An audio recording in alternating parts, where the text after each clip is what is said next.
Mula kay John Reps mga kapatid, China pinuna ang pag-deploy ng mga missile systems sa Pilipinas dahil mapanganib sa kanilang mga barko. Nako po mga kapatid, parang pang makasariling opinion yun no?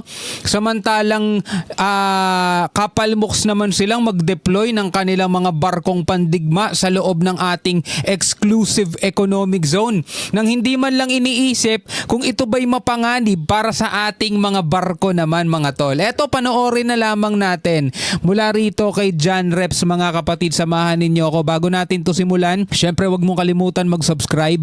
Click mo na rin ang notification bell para ma-notify ka whenever na may mga bago tayong reaction video tulad nito. At syempre wag mo rin kalimutan mag-subscribe kay John Reps. Ilalagay ko po ang link sa ibaba. Wag na natin patagalin pa, panoorin na natin to mga kapatid.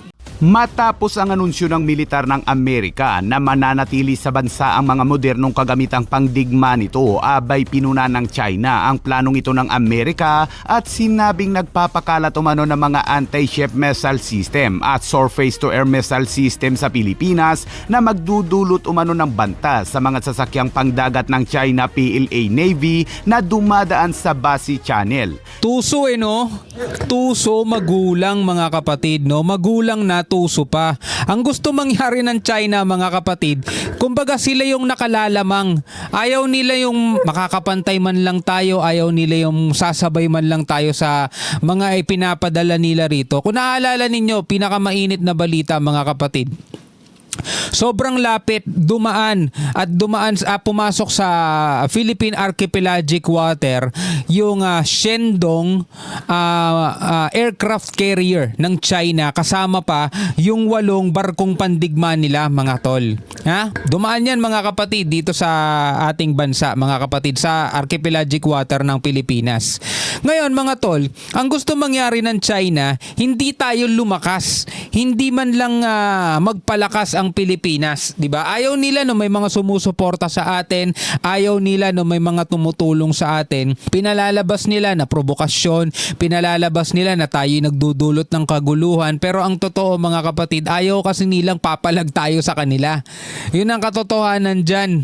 Sinabi rin ng China na ang ganito umanong mga maniobra ng Pilipinas at Amerika ay magdudulot ng kabiguan at hindi makakamit ang mga layunin. Alamin ang buong detalye mamaya. At sa ibang balita, magkasama umanong papuputukin ng US Marine Corps at Philippine Marine Corps ang MADIS o Marine Air Defense Integrated System na idinisenyo upang pabagsakin ng mga drone, cruise missiles at mga aircraft ng kalaban. Samantala dumating muli sa bansa ang pangalawang batch ng supersonic cruise missiles na BrahMos. Kaya't para malaman ang ito yung mga BrahMos na to, binili ng Pilipinas to sa India naman, di ba? Buong detalye ay tumutok at makinig na mabuti. Talagang patuloy ang paglakas ng Pinas.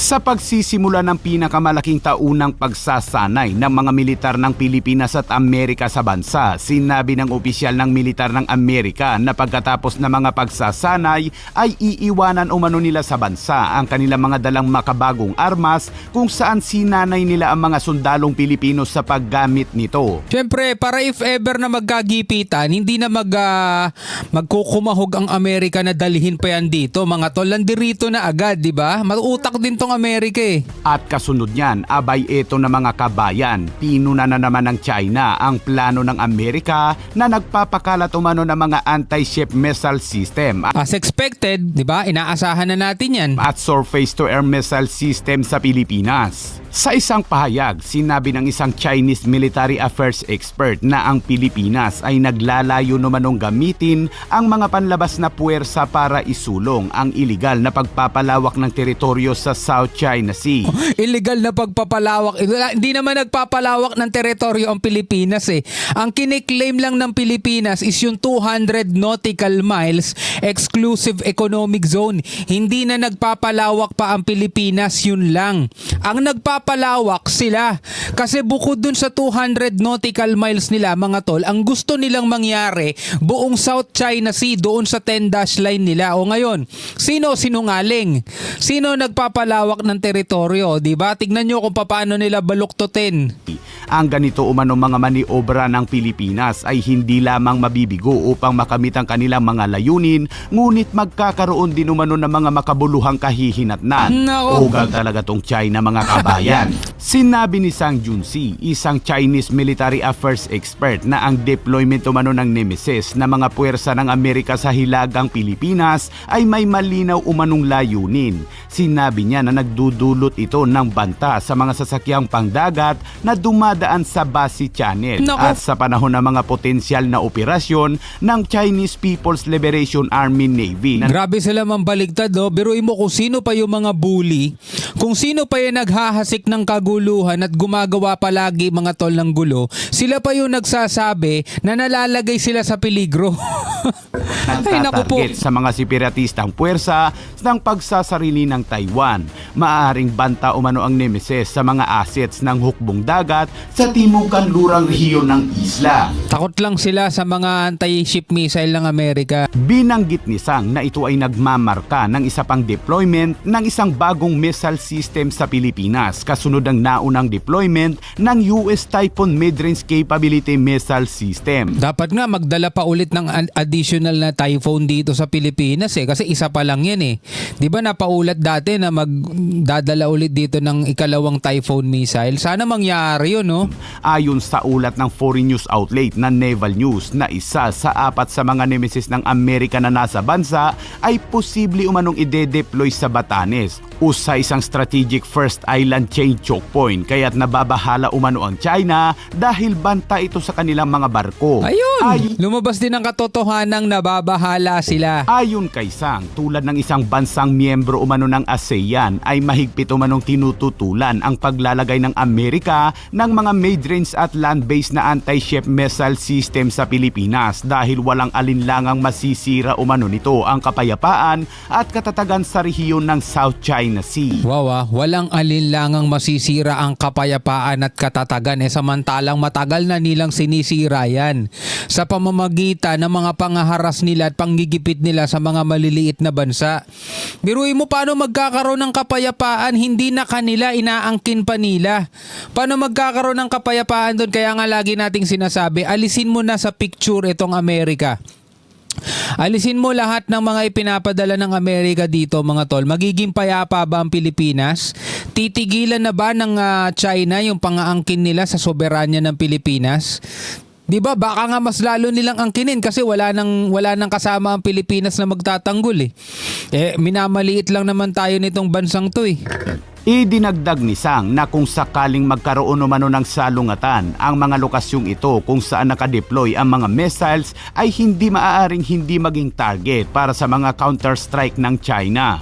Sinabi ni Sang na ang diskarte ng Pilipinas ay talagang katumbas ng pagbubukas umano ng pinto sa isang giyera. Ganon sila manindak mga tol. Samantalang Taiwan, nasa 60 years na nilang pinagbabantaan, di naman nila magawang atakihin pa. Abay tila tayo pa ang sinisisi ng China mga kabayan. The Philippines, in collusion with countries outside the region, conducts large-scale military exercises, introduces and deploys strategic and tactical weapons, undermines regional strategic stability, damages the region's economic growth prospects, Wala, bully talaga tong mga to. and openly stands on the opposite side to regional countries. This has already aroused strong aversion and opposition from regional countries.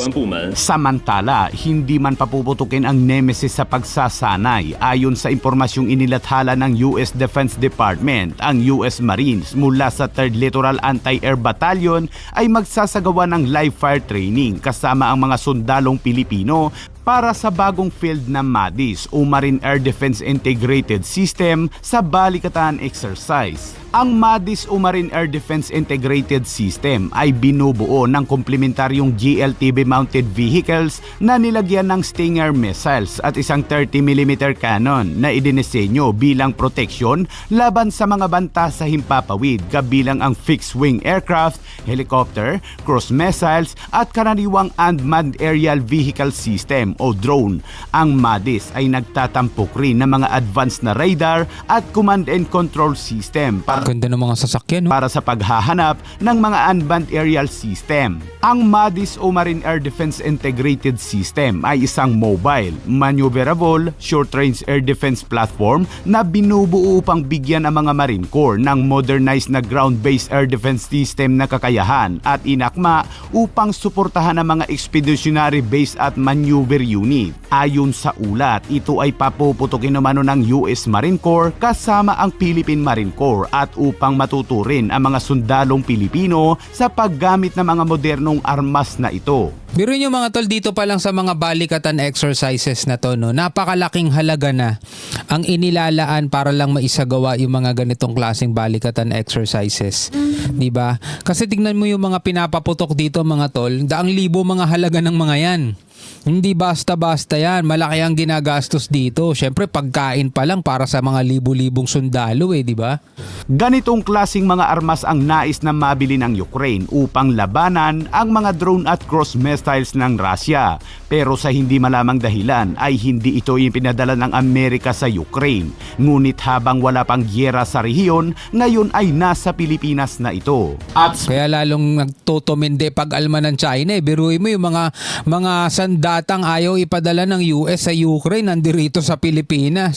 speaking of drone, abay tila nakakuha ng taktika ang China sa gira sa pagitan ng Ukraine at Russia dahil matinding pagsasanay ngayon ang ginagawa ng mga militar ng China kung paano maiiwasan ang mga drone strike tulad ng ginagawa ng Ukraine. At sa ibang balita naman mga kabayan, ipinadala na ng India sa Pilipinas ang pangalawa sa 3 batch ng BrahMos cruise missiles isang taon pagkatapos makumpleto ang paghatid ng unang batch nito. Hindi tulad ng unang baterya na dinala ito ng isang eroplano ng Indian Air Force dahil ang pangalawa kasi ay inihatid sa bansa gamit ang isang barko. Nakatakdang makatanggap ang Pilipinas ng kabuoang 3 BrahMos missiles batteries bilang bahagi ng Shore-Based Anti-Ship Missile System Project ng Philippine Navy sa ilalim ng 18.9 billion pesos na deal nito sa BrahMos Aerospace Private Limited na isang Indian-Russian joint venture.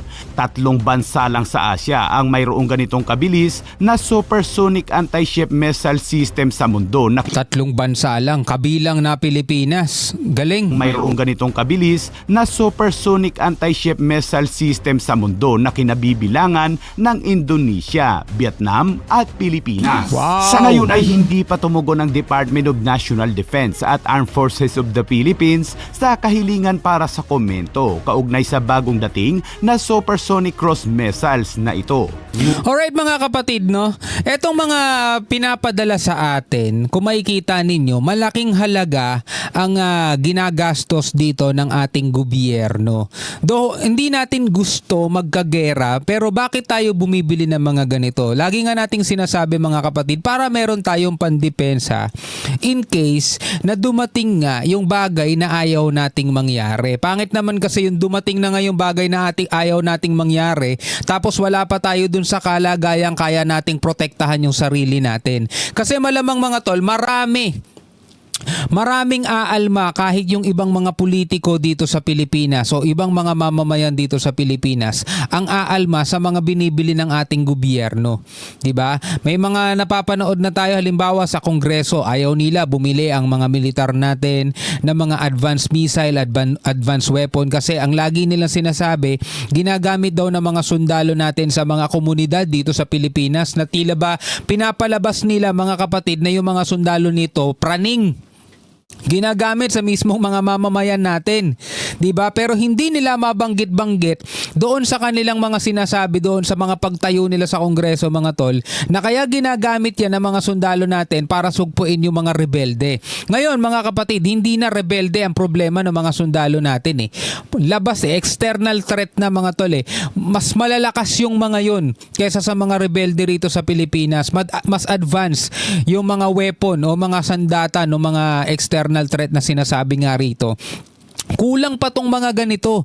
Mas lalo natin dapat pagtuunan ng pansin mga kapatid yung pagpapalakas ng ating mga sundalo. Hindi para sumabak sa gera, kundi para maging handa if ever nga na dumating yung mga ayaw natin mangyari. Kasi wala makakapagsabi, hindi natin kontrolado mga tol ang sitwasyon. Ngunit alam naman natin na ito ay para sa depensa ng bansa sa harap ng lumalaking tensyon sa rehiyon dahil sa pang-aangkin ng China sa ating mga teritoryo. Ngayon nga mga kapatid, di ba, nagpapakalat ang China rito sa Pilipinas. Meron silang kontrata para doon sa troll farm kung tawagin. Nagbayad ng malaking halaga etong Chinese embassy. Inihayag yan mga tol sa Senado. Hindi yan gawa-gawa, hindi yan fake news ha. Inihayag yan ni Senator Tolentino. Nagbayad ang Chinese embassy ng malaking halaga sa isang kumpanya para magkaroon ng mga tinatawag na keyboard warriors para alam niyo, para sirain yung kapayapaan dito sa Pilipinas.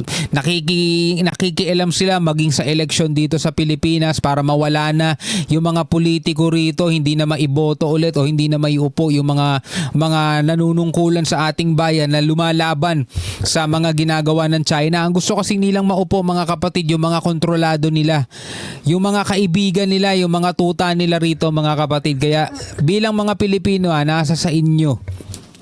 Nasa sa inyong pagpapasya, nasa dulo ng inyong mga daliri mga tol, kung paano ninyo susolusyonan yung ganitong problema sa Pilipinas na ang namumuno sa atin mga kapatid, mga tuta lang ng mga taga-ibang bansa na gustong umagaw ng ating mismong soberanya. No? So bilang mga Pilipino, ano masasabi nyo dyan? Comment na lamang kayo sa ibaba. Hanggang sa muli, ako nga pala si Shobaldi. Peace out.